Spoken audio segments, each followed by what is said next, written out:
আর এই মুহূর্তে যে ব্রেকিং নিউজের দিকে নজর রাখতে হচ্ছে, নদিয়ার চাকদাতে ইডির হানা, তল্লাশি চালিয়ে 3 জনকে আটক। বিপ্লব সরকার সহ 3 জনকে আটক। বিপ্লব সরকার, তার বাবা ও ভাই। এসআইআর আবহে ভুয়ো নথিতে পাসপোর্ট তৈরির তদন্তে নেমে বিপ্লব সরকার নামে এক ব্যক্তির বাড়িতে হানা দেয় ইডি। আর সব নথি খতিয়ে দেখেন ইডি আধিকারিকরা। আজাদ মল্লিক নামে এক পাকিস্তানিকে গ্রেপ্তার করে ইডি নদিয়ার গেদেতে। তারপর তল্লাশি চালিয়েছিল ইডি। আর ভুয়ো পাসপোর্ট মামলায় ইন্দ্রভূষণ হালদারকেও গ্রেপ্তার করা হয়। চাকদায় সাইবার ক্যাফে ছিল ইন্দ্রভূষণের। ক্যাফে থেকে 350 আবেদন, ভুয়ো নথিতে 350 পাসপোর্টের আবেদন। আপনাদের একবার জানিয়ে রাখি যে বিপ্লব সরকার, যাকে আটক করা হয়েছে, যার বাড়িতে ইডি হানা দিয়েছিল, এই বিপ্লব সরকার কাঠ মিস্ত্রি। টিনের ছাউনি দেওয়া সাধারণ বাড়িতে ইডির হানা। 16 এপ্রিল বিরাটি থেকে পাকড়াও আজাদ মল্লিক, আহমেদ হোসেন আসলে পাকিস্তানের নাগরিক, বাংলাদেশ থেকে আসে ভারতে। কাঁচরাপাড়া থেকে ভুয়ো নথি দিয়ে পাসপোর্ট তৈরি।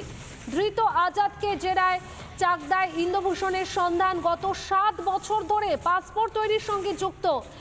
ইন্দ্রভূষণের মোবাইল থেকে আজাদের সঙ্গে 557 বার যোগাযোগের প্রমাণ মেলে। অনুপ্রবেশকারীদের ভোটার, আধার, নাগরিকত্বের জাল নথি বানিয়ে দিতেন এই ইন্দ্রভূষণ। সেই ফোন সূত্রে উঠে আসে বিপ্লব সরকার ও তার ভাইয়ের নাম।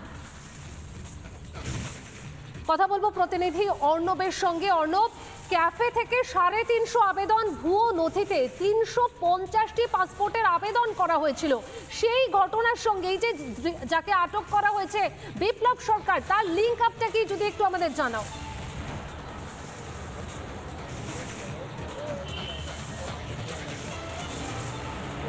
দেখো, যে সাইবার ক্যাফেটা থেকে এই 350 পাসপোর্টের আবেদন করা হয়েছিল, যেগুলো ফেক আইডেন্টিটি দিয়ে করা হয়েছিল এবং ফেক পাসপোর্ট তৈরি হতো, সেই আবেদনগুলো কিন্তু এই নদিয়ার সেই চাকদায়েরই কিন্তু একটি সাইবার ক্যাফে থেকে করা হয়েছিল। এবং যখন ইন্দ্রভূষণ গ্রেপ্তার হয়, তার পরবর্তী ক্ষেত্রে আমরা যদি দেখি যে যখন তদন্ত প্রক্রিয়া এগোয়, তাতে কিন্তু এই 350 পাসপোর্টের যে আবেদন, সেই বিষয়টা প্রথমে উঠে আসে। এবং সেক্ষেত্রে যেটা আরও দেখা যাচ্ছে যে সাইবার ক্যাফের মালিক, তাকেও কিন্তু কয়েক লক্ষ টাকা দিয়েছিল ইন্দ্রভূষণ।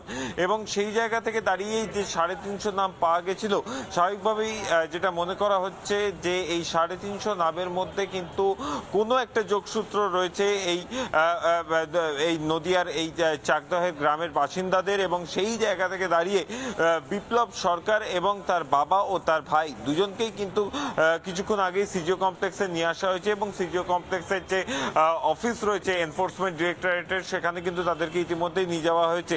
এবং মূলত যেটা দেখা গেল আজকে সকাল থেকে সঙ্গে থাকো এই মুহূর্তে আরেকবার।